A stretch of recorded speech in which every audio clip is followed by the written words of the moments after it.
Hi అండి, అందరికీ నమస్తే. Welcome to Anu's kitchen.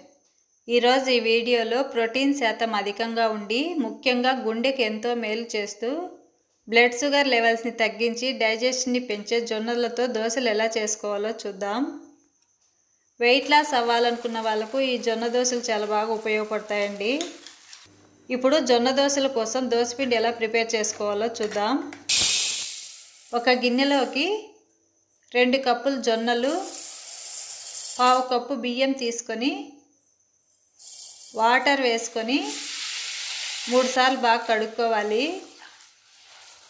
ఇప్పుడు మళ్ళీ కొద్దిగా వాటర్ వేసుకొని మూత పెట్టుకొని 7-8 గంటలు నానబెట్టుకోవాలి.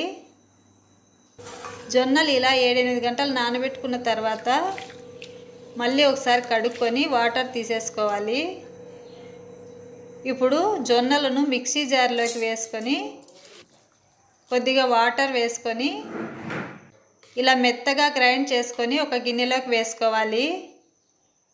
అలాగే మిగిలిన జొన్నలు కూడా జార్లోకి వేసుకొని వాటర్ వేసుకొని ఇలా మెత్తగా గ్రైండ్ చేసుకొని గిన్నెలోకి వేసేసుకోవాలి.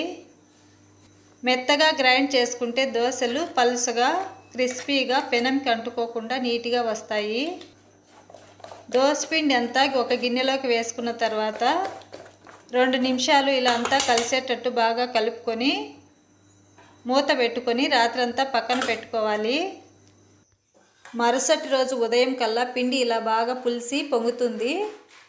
ఈ పిండిలో మినప్పప్పు, అటుకులు ఇవేం వేసుకోలేదండి, అయినా చాలా బాగా పొంగింది.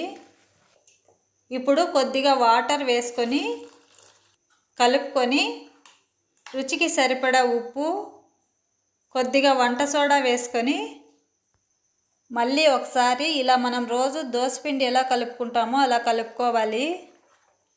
దోశలు వేసుకోవడానికి దోశపిండి రెడీ అయిపోయిందండి. ఇప్పుడు దోశలు ఎలా వేసుకోవాలో చూద్దాం. ప్యాన్ పెట్టుకొని ప్యాన్ వేడైన తర్వాత ఆనియన్తో ఒకసారి బాగా రుద్దుకొని దోశపిండి వేసుకొని ఇలా రౌండ్గా చేసుకోవాలి.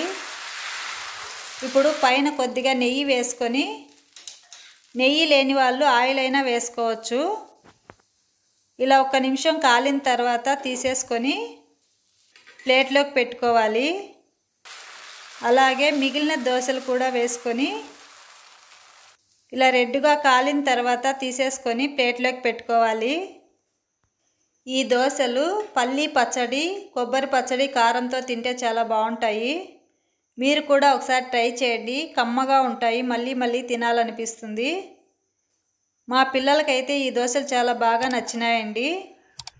ఈ వీడియో నచ్చితే like, share and subscribe. Thank you for watching.